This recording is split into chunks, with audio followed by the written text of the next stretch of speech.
So what did you just see there? That server is one of two. It's about 10 years old. It's a server. It's a server class system that is very noisy. It's got a lot of fans in it, and but its internal electronics are fairly simple. The case is actually big, much bigger than it needs to be, and there's far too much power infrastructure and cooling infrastructure in there for what's actually in the system. It's a single ATX motherboard with a quad-core processor and about 32 gigs of RAM and a few drives, and that's really the substance of what's inside that box. And the fact that it's so noisy is very annoying, especially since I was running two of them. What we're going to do today is quiet that server down by basically taking the electronics out and putting it into something else that's much quieter. Why am I doing this? Well, because I can, and because the noise is really bothering me. So I'd rather just take the electronics out and put it in there. Why not get just a new, quieter system, you might ask? I have a hard time throwing things away, maybe. I don't know. I really want to use this stuff until it's just not usable. So I really have no issue with sort of taking the stuff and spending some money on a case and a power supply and putting some stuff over there. Since I've done it once before, I thought I would just record this second session and put it on YouTube, which is something that I'm not accustomed to doing. This is actually my first video of this kind, and so I'll have some more comments at the end of the video about that, and kind of some questions for you guys who end up watching this and stuff. But I don't want to get a lot of that now. We will go forward, and I'll just get into the project.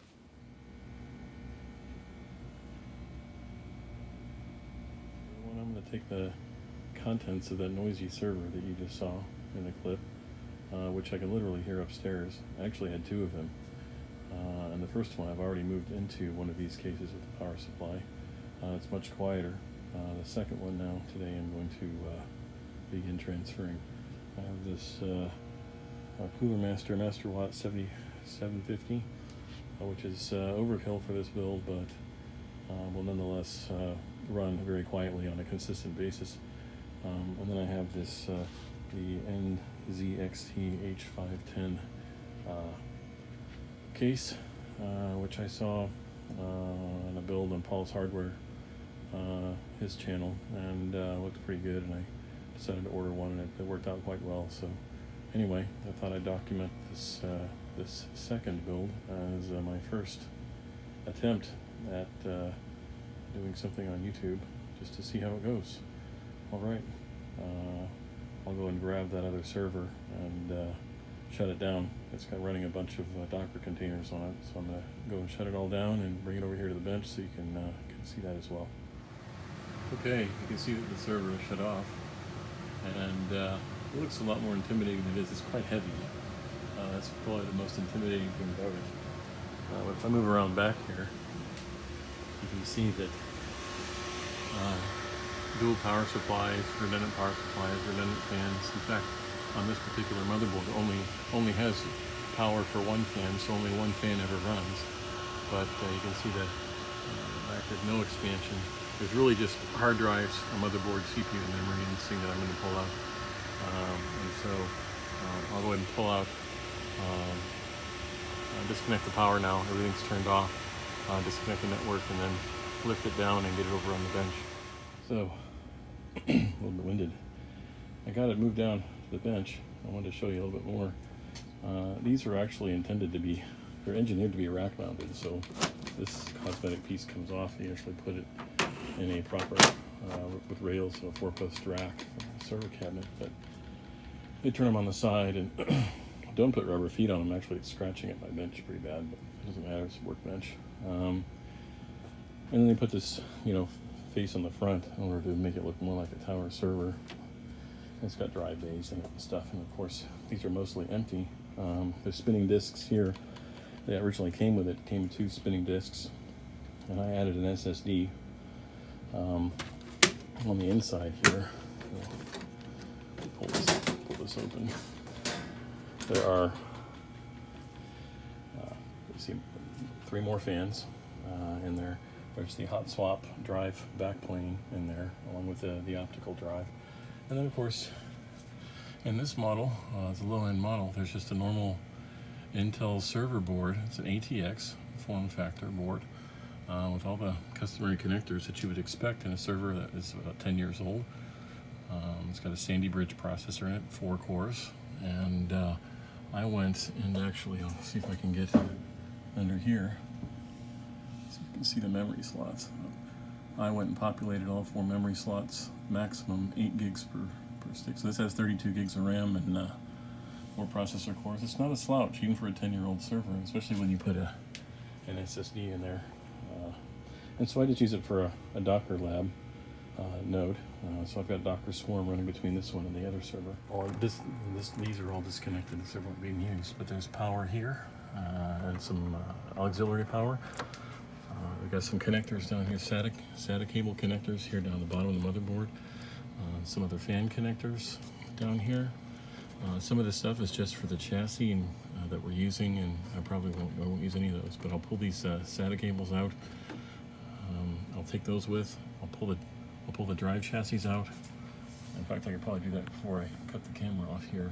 And when I pull the board, I'll pull this airflow cowling out, and then I'll unscrew the board, disconnect all the screws, and I'll pull the whole board out with the CPU and memory together. And then I'll go ahead and mount that in this other chassis. So, okay. So first off, let's go in here and pull these drives out. So if you've never used super micro chassis with hot swap drives, it's fairly simple. Just some leverage there. This one, I believe, is the SSD that I installed. Yep. So we'll just set that over here. Here's the other rails from the other one. So this one has, I think, 1 terabyte drives in it. That was the only difference. The other one has 500 gig drives in there. This has 1 terabyte drives. Pull these out. Okay, so we got that out of the way. All right, so now here's the good stuff. All right, so we got power. Always make sure when you're getting into a computer of any kind that you're the same electrical potential as the case. I've been doing this for a long time. I actually started doing hardware work in 1996, and you know, there's a lot to be said about ESD and all that other stuff, and if you don't know what that is, then you should go look up ESD and what you should do. A lot of guys wear wrist straps and stand on static mats and those kinds of things. It is sufficient, in my experience, to just make sure that you ground yourself to the chassis and make sure that you're the same electrical potential. There's no static that's going to discharge between you and the electronics while you're working on a system. So let's start with this power cable right here. And of course, there's a little tab right here that we need to sort of squish and make sure that we disconnect it. So this thing's been in here for 10 years. Let's see if we can.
Since I know what I'm doing with these, I can just rip all these out.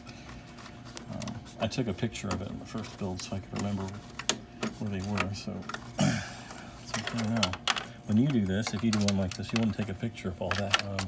Screws. So there's 9 screws. One there, one right here, one in the corner, right over there. And then we have this one right over right here. So the CPU, one back in there, so like one row here on this edge, one row kind of down the middle, and then 3 on the back side on the other, on either side of the power connector, and then one over here kind of toward the corner, but not really, right here. All 9 of those will come out. And when I move the board over to the other chassis, I'll show you in a second after I get cleaned up. It's kind of dusty, so my hands are kind of dirty. I won't use this middle screw right here because there's actually a pin on the new chassis that when I put the board into its place, that pin helps to hold the board in place, and so there's no screw that actually goes in here. So 9 screws come out, 8 screws will go back in into the other chassis. All right, I'm gonna get my screwdriver and get to work. I won't actually film myself trying to get the screws out with one hand. Okay, well, I've got all the screws out, and I moved all the cables sort of out of the way, all the ones that we're not going to take with us. No, this one's still in the way here. And we will just grab this sucker and pull it out. I'm going to stick it right here on the bench, so you can take a look at it a little closer. So let's grab it by the cooler and lift it out. Hopefully I don't get caught on anything. There we go. Back it up a little bit so you can see a little bit better. There we go. And it's loose. Let me cut this tie wrap real quick. There we go. It's the only cut that we need to make. For that. Alright, so set cables come out here. Okay, good. Well, this one, and then this third black one are going to come out. And you can't really see it very well, but down in there is where they're connected onto this this back plane right here is the hot swap back plane that the drives, when the drives get slotted in here, they just jack right into that back plane, and the connectors connect into the back plane, and so it's got power connection as well right over here. Out. These fans are also hot swappable. You could literally have this in a rack on a drawer and pull it out, pull the case cover off, and actually service these fans while the system is running in its day. But now I can actually reach in there and disconnect those 3 cables and get them out. So it goes there. All right. Now I'm finished with this. Here's the components that we pulled out of the old system. 3 drives, SATA cables, motherboard, CPU memory, and screws. And this is it. This is what we really needed to salvage out of that giant server. And so you can I kind of see why you're not wanting to run that huge server case, super heavy, super loud, dual power supplies, each with 1.5 inch, 2 inch fans, and then the howl, and then of course those other 3 fans, and then the fan on the back. And so it was a very, very noisy system. This new case is designed to be used next to your desk. Thumb screw on the back here that is not thumbing, so I'll grab my screwdriver here real quick and stick that in there. Get it started. There we go.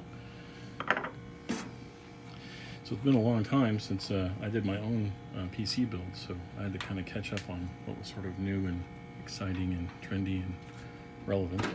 In this case, like I said, it was on a build on Paul's Hardware channel, and I thought it was a good candidate, so I ordered one and decided to attempt it on that first box, and it worked quite well. So I'm going to set this down over here.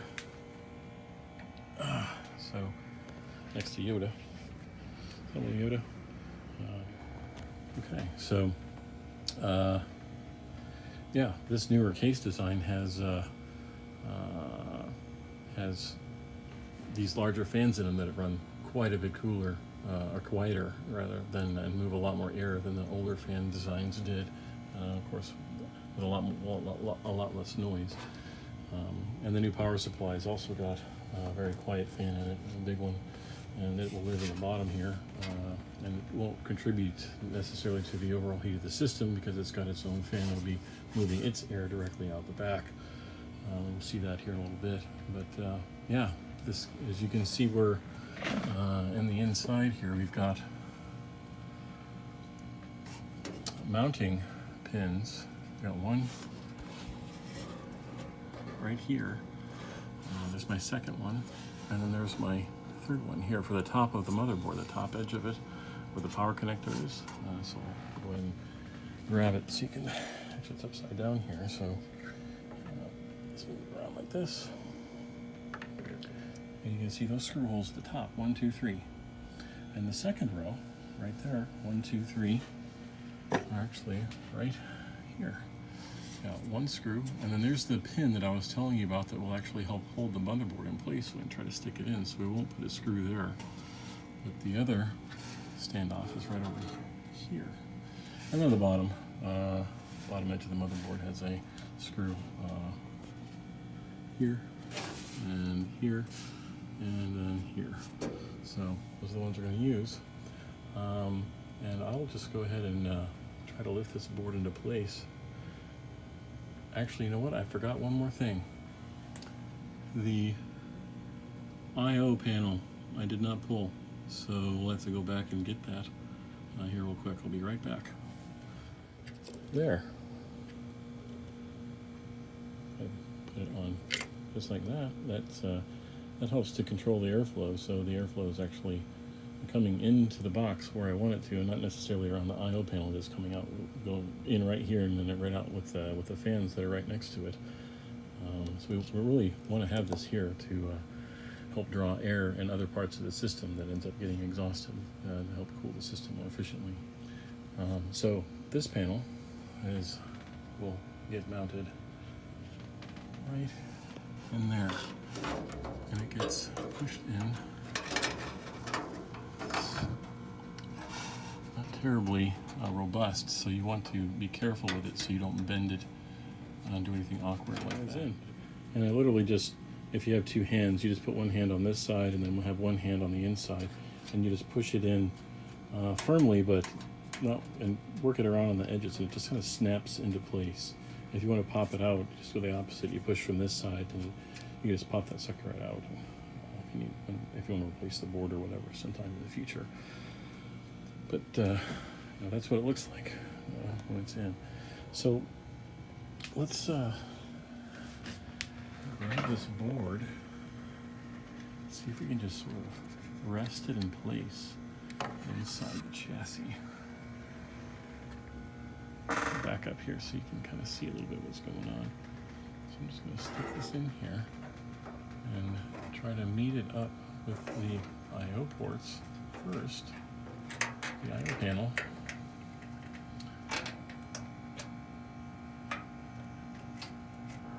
And then, it's kind of hard to see. There we go. So there we got the ports lined up.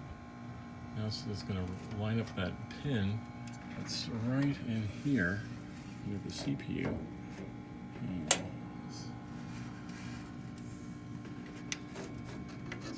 Dark in this case. There we go. There.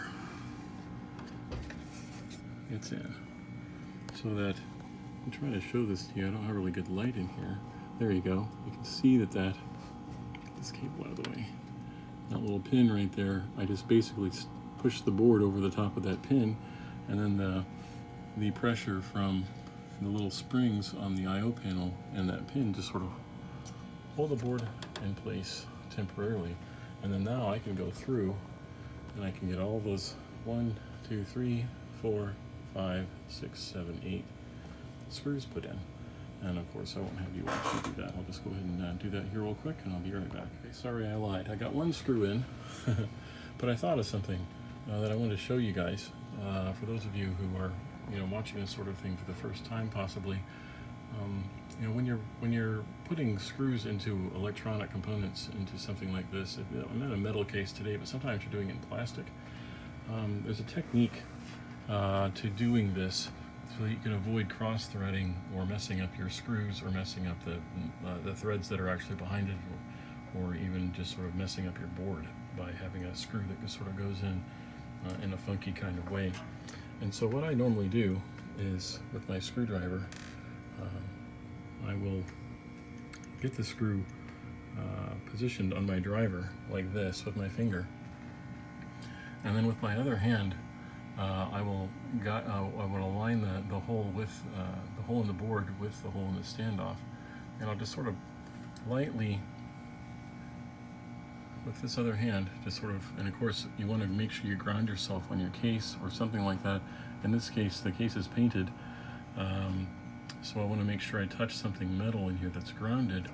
I can actually touch the screw hole here, and that will make me the same potential as all the other electronics on the board. That way I can avoid any ESD. And then as I put the screw in here, I want to get it in there like this, right? And then you want to turn it counterclockwise until you hear that click. That was the click, and that's the threads lining up. And so I can turn it all the way around again, and you'll hear it again. Click. There it is. And now it just goes in nice and easy. And I'll just sort of slightly hand tighten that, and it's resistance there, and that's good enough for right now. And I can go around all the screws and put them in like that, and then it will hold this in place, and then I can go around opposite screws and kind of tighten them up a little bit more. It doesn't have to be super tight, you don't want to crush the board and stuff. So I'm just going to go around and I'll go ahead and get all the screws kind of started like this, and just lightly in there, and then I'll come back. Okay, so I have all my screws just sort of lightly turned in, and so it looks like I'm kind of out of focus here. There we go. So I just want you to know I did have to sort of make sure that they were loose enough so that I could, the board still will slide around a little bit, just slightly, as I line the rest of these up. You really want to be, sort of take your time with this part, because, the board is going into, you might say, an unfamiliar environment, so I don't want to be rough with it. It is 10 years old. I certainly don't want to break anything on it. So just as you're going through this process, you want to, just care for the board. You're doing something a little bit unnatural to it, and make sure that as you line up those screws, you just make sure you can take your time, hear the click, and then when you have all these sort of lightly turned in, like this bottom one right here for me was fighting me a little bit, and I had to go back up and loosen these a little bit more just so that I could get a little more play, and then I actually had to sort of push the board in against the hole with my thumb in order to get that one started correctly. But just be gentle, take your time, and all these things will sort of line up, and when they do, it'll feel very easy and very natural to turn. Don't force these screws in there, otherwise you mess up the threads. You'll create slivers of metal that end up perhaps touching or creating a short on your board or something like that. And just take your time, be easy, and use a good screwdriver, which I'm actually not doing. This thing's old. This is about 30 years old. I think it's something that I co-opted from my stepfather a long time ago when I was still a kid. I don't know. Anyway, I should probably get a better screwdriver than that one. But anyway, yeah. So I'll finish tightening all these up, and then we'll move on to the next step. All right. It is in, and it's all tightened up, and you can see here. So I can actually grab it and sort of move the case with it. It's firmly in place. We're good to go. So we can start mounting some of the other things and plugging some things in. I'm going to turn the case around the other way because we're going to start working from the other side. Okay, so we're going to thumb screws here to get this other side panel off. The trunk down in here is actually accessed through this side, so we got to remove this panel. And this panel, a couple thumb screws here. It feels a little bit flimsy, but it's not too bad. It just comes right out like a hinge, then pulls right out like this. So I'm just going to set it on the floor. Here next to the glass. Okay, I'm going to give it a little intro to the back side of this case. So some other stuff in here. This is the back side of my board. It's got this nice access panel. I think this is for newer builds where the boards actually have screws and things that happen here on the other side to actually mount the heat sink from the other side on newer boards and newer CPU sockets. Obviously it's not applicable here. That's nothing really to do on this side of this board, but it's nice to have. Certainly in the future, if this board dies and I decide to replace it with something else that's newer, I'm going to you need that. So it's got some good cable management stuff here going on. I'll need to sort of undo these twisties and get rid of them and move them out of the way. This one is for the first fan. This is a fan. Move the cable management here, and you can pull. You can see this. Okay, so there's a fan that I'm going to run through here to the front side of the board and be plugged into the appropriate sockets, which I'll show you later. Okay, so the rest of these cables are kind of bound up in this bag. These connectors are going to get put away. I will just ignore those for the rest of the build. And this F panel connector, I think, oh, that's HD audio.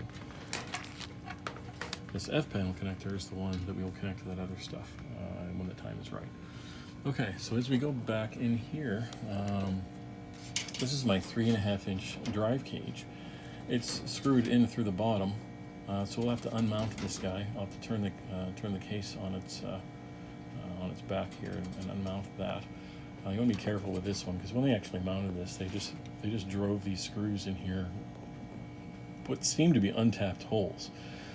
So you can get a little bit of metal shavings out of here. So don't turn the case upside down when you take this out. You want to just maybe lay it, I'm going to lay it down this way, kind of on its back when I do it, so any metal shavings that come out when I unscrew it will sort of fall onto the bench rather than falling into the board, which I don't want. Okay, so I'm going to, obviously I've got two of these are 3.5-inch drives. That's a 2.5-inch drive and a 3.5-inch adapter, so I'll be pulling that one out, and then I'll mount that into this guy right here, and I've got room for actually another one if I wanted to, but so that SSD is going to get mounted in here and put in here. Okay, so I've laid the case down the way that I told you, so that any shavings that come out of here will end up falling out of the bottom. And it's nice, you can see that this thing actually has some, it looks like a degree of sort of flexibility in the way that it's mounted to the system, and it can actually slide an inch, sort of back and forth. I'm going to leave it here when I put it back in exactly where it is. So anyway, pull these screws out and get that cage out. So I got all those screws out, all 4 of them, and this thing is just sort of clamping in here. So it's basically just take it out. And now I can kind of show you how the drive's mounted. Now this will take 3 drives.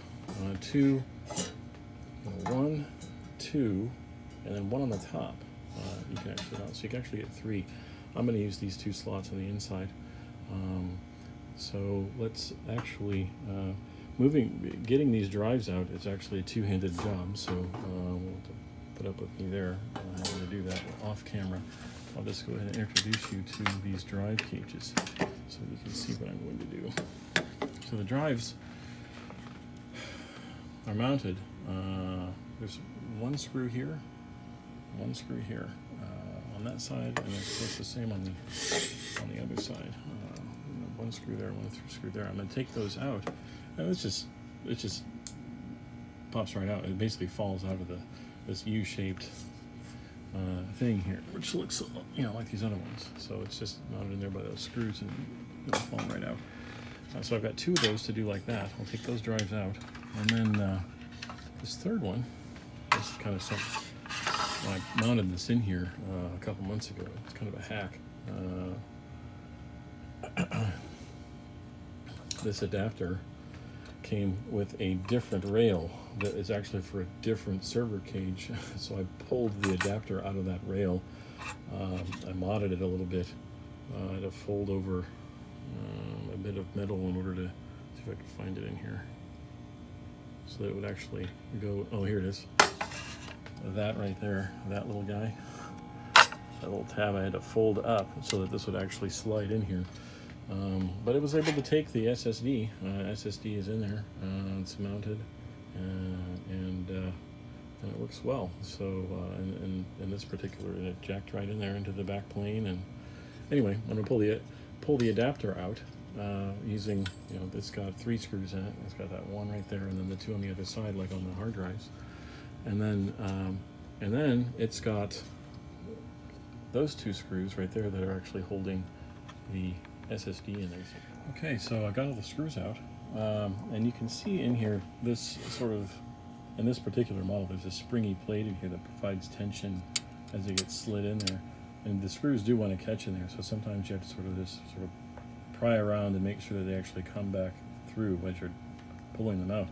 But once they're all out, you know, this basically just lifts right off of the drive, and away you go. Put that over there, and then when we go to mount this guy, I'm just gonna, you know, slide it right in here, and use my pinky here on my other hand that's holding the camera. And as I slide that in, you can see that these holes should line right up. Boom.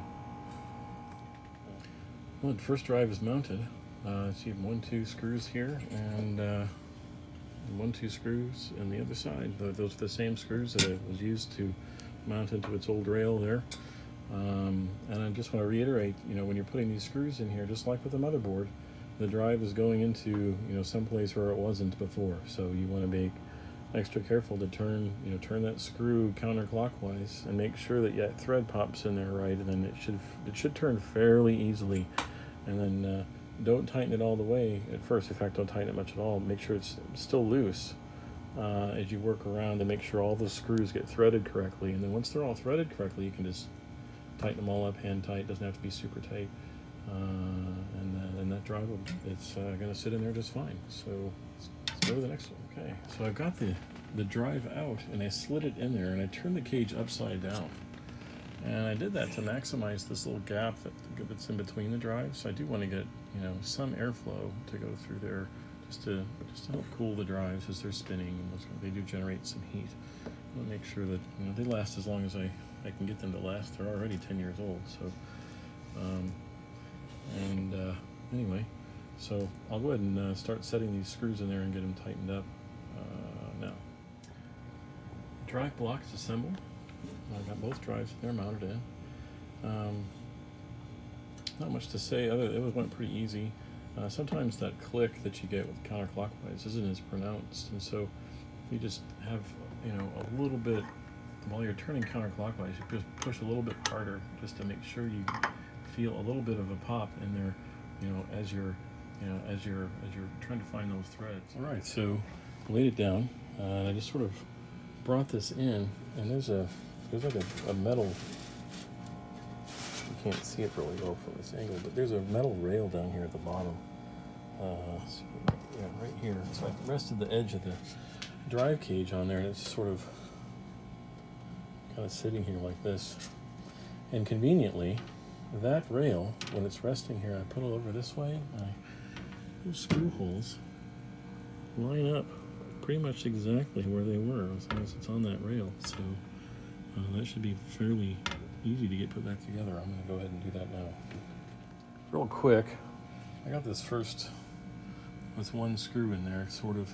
This is one of the things, this is my least favorite thing about this case.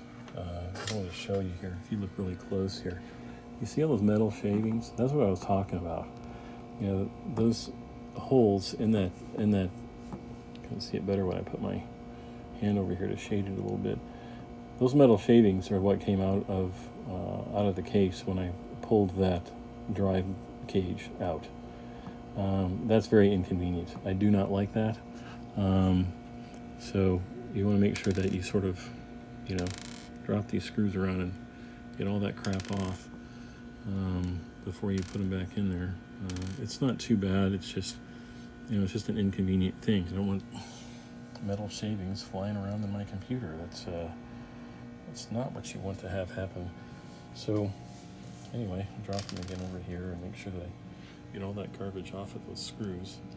And then as I'm putting them back in, it's especially important now, as I put these back in, to really, and I keep harping on this, but you want to turn those counterclockwise and find those threads that they already tapped in there and reuse those.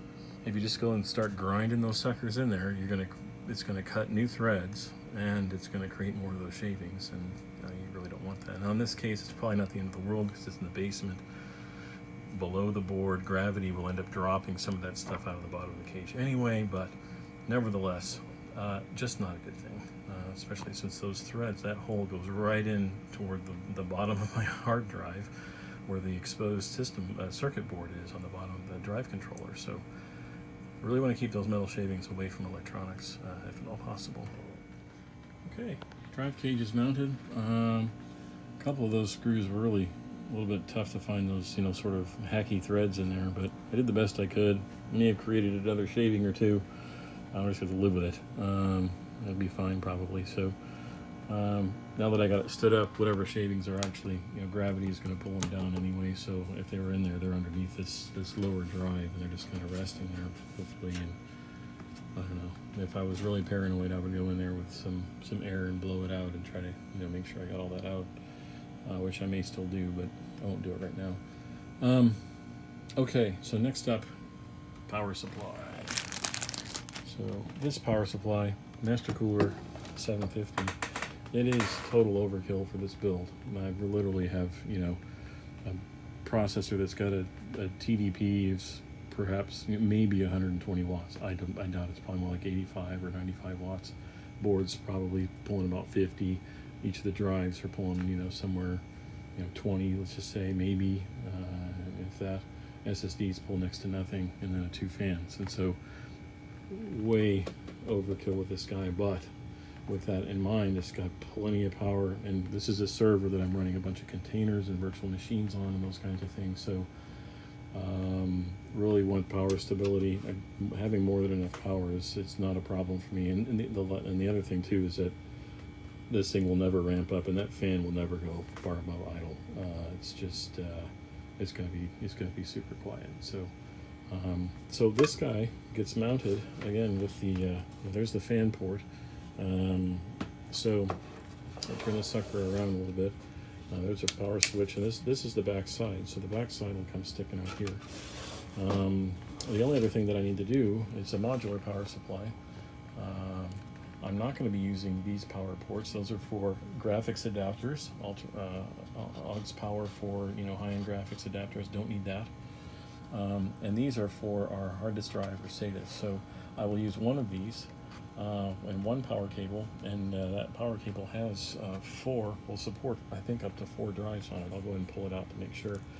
And so I'll just daisy chain there between, you know, that power connector here, that one, it's the fatter one right here, this one, that one, and then the SATA drive. By the way, I haven't unbolted the SATA drive yet. I should probably go ahead and do that. Okay, power supply's gonna wait. Let's get the other drive taken care of here. All right, I got the drive unmounted. These are the 3 screws that were in the sides of the rail over here. 1, 2, and there's one on the other side. I don't need these, so I'll just move these over. Now here's my SSD. It's really just a, you know, it's a board packaged in this, you know, 2.5-inch drive, like, you know, container basically. It's hollow. It's fairly lightweight. It needs to be mounted, however, to this guy, which, you know, mounts up here next to. It kind of clips in here once you're done, and it's got this one retaining screw that will retain it there in place. So it mounted to that guy, and the way I'm going to do that is I'm going to take this and lay this over the top like this. And you can see the screws in the bottom. So these 2 screws here, I'm just going to use 2 screws and then put, you know, like one here and one here. Before I clip it into the case, I do want to show you something. I've got the screws set, but they're not tightened. I do want to make sure that this is all the way this way, so I have nothing impeding my connector at all. Now, I don't know whether that would be a problem if it was like this or not, but I'm just going to make sure and have that sucker sled all the way that direction when I tighten it up before I stick it back in there. And there she is. So mounted in there, and see it's slid down a little bit where I tightened it up just to make sure that I don't impede the connector at all when I start plugging stuff in. May not be necessary, but I thought it was a good precaution there. So, okay, power supply. It goes in upside down because the fan is right there, and the fan needs to go in the bottom. Get this cable out of the way. Stick it over here somewhere. There. And so yeah, let's just slide that in there real quick.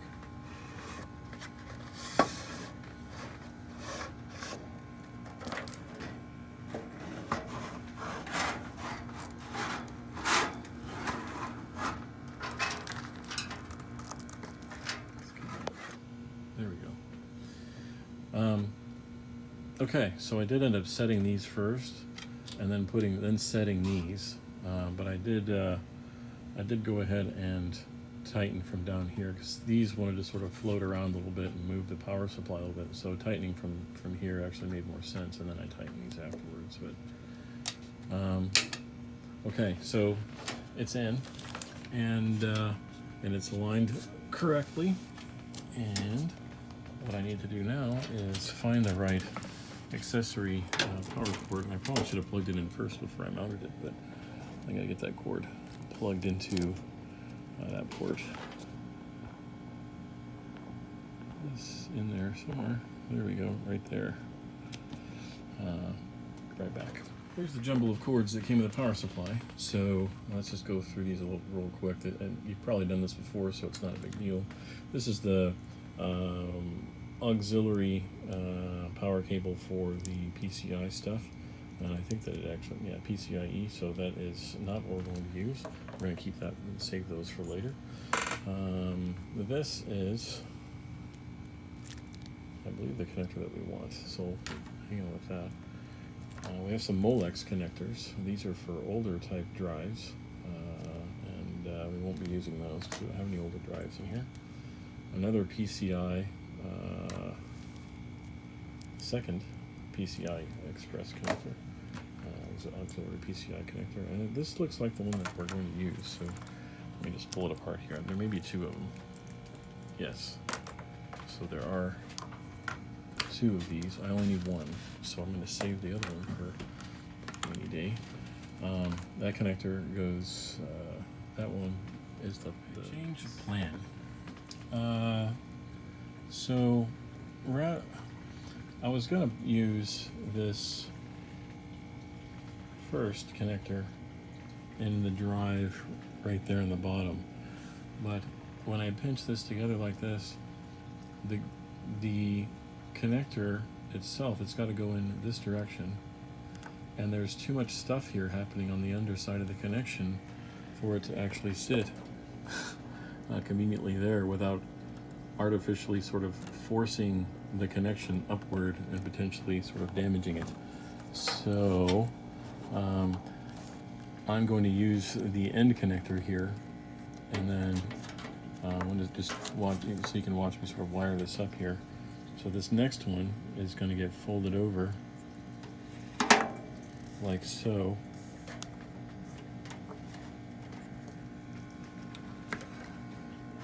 So you can kind of see what I'm doing here. So I sort of turned it over from that one and created a loop, and now this is in the right orientation to sort of get it in there. And I'm going to mate it up right now.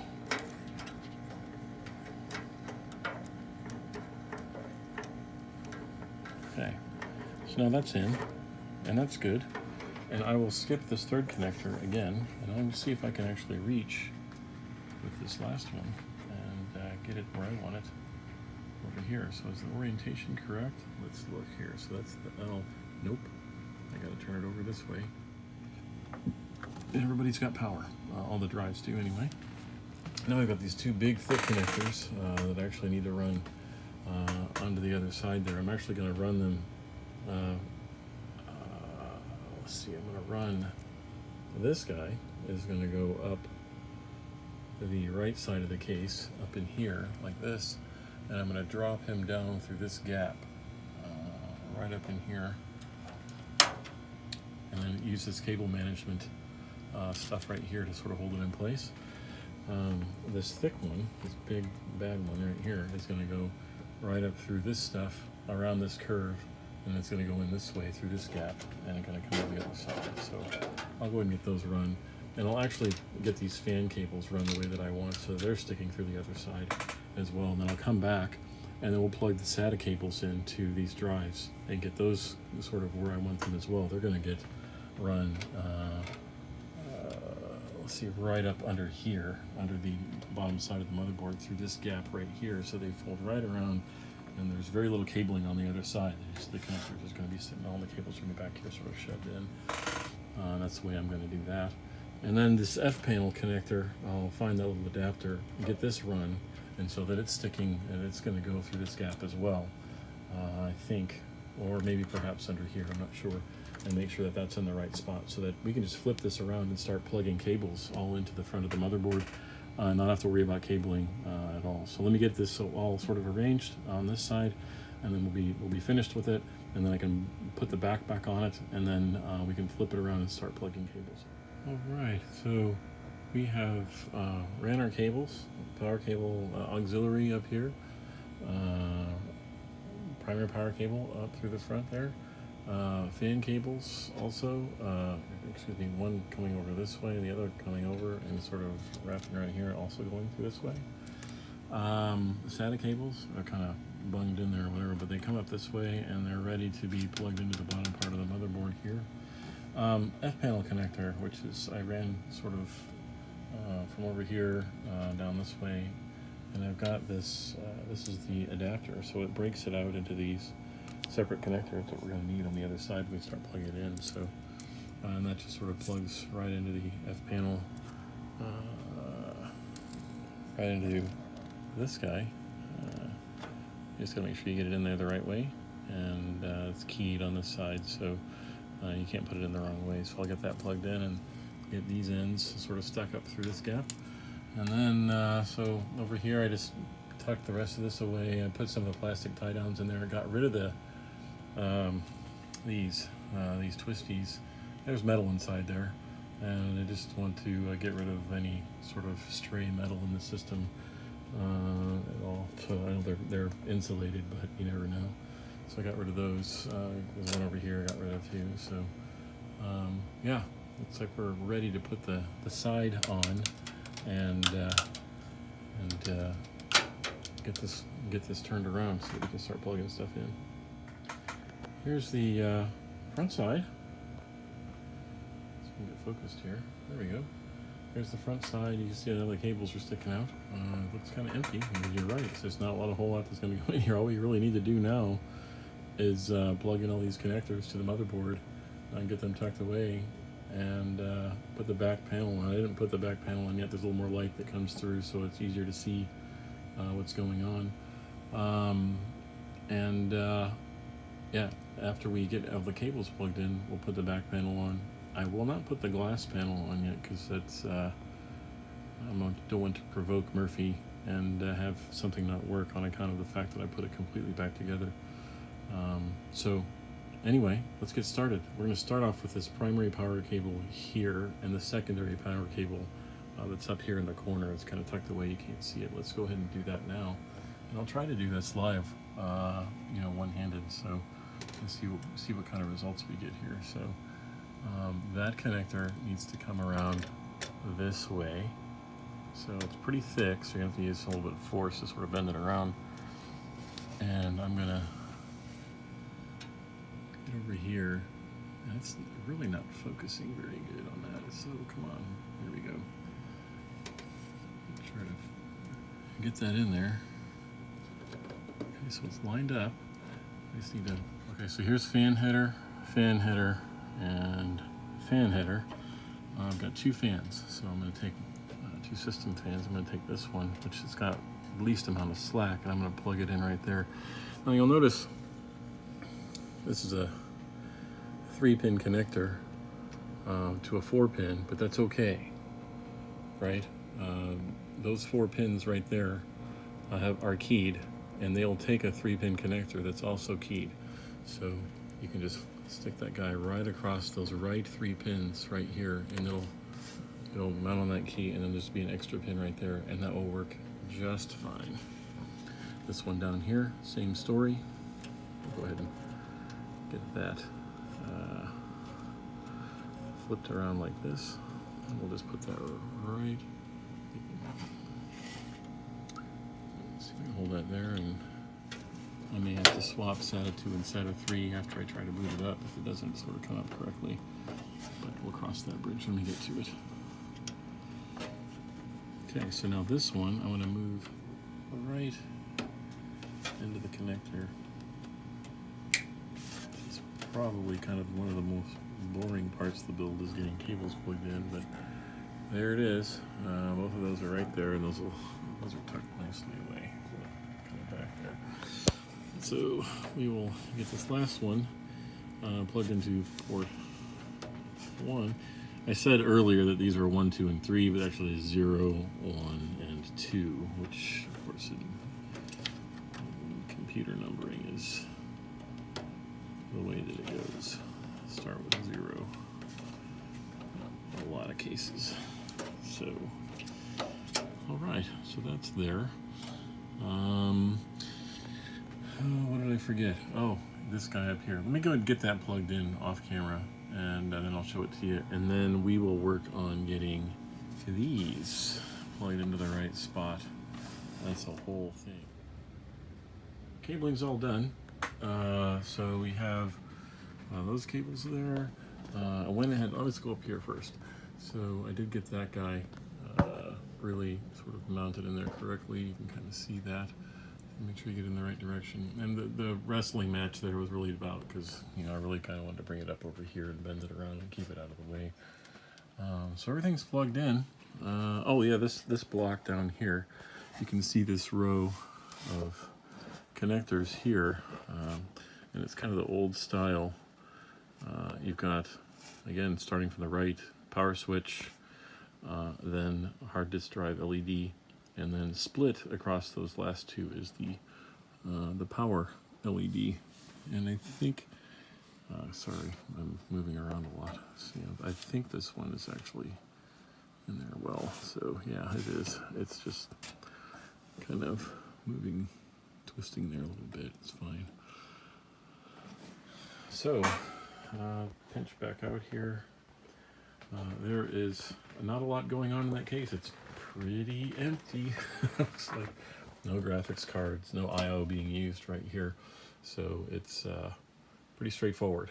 I'm not going to get one more shot of it before I took it over there. The back panel on it looks really tidy in there now. So yeah, let's go ahead and get this plugged in and turned on. Are we going to turn on? No, we are not. I did something wrong. So let me pull it out and I'll put it back on the bench. I should have tried to turn it on while I was still on the bench. I didn't do that, so let's see what's going on here with this guy. Okay, so I figured out what I did wrong. In my haste, I was incorrect about this little F panel connections down here.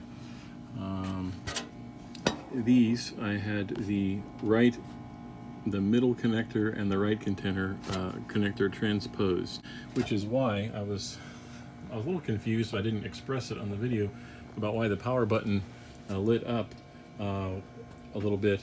It was a little bit lit up when I flicked on the switch, and so now if I flick on the power switch, you'll see the lights on the motherboard go, but there is no light right there, and that's because the HDD also no illumination. This will turn on here. There we go. Put these on. That's a good sound. Looks like we are posting. There we go.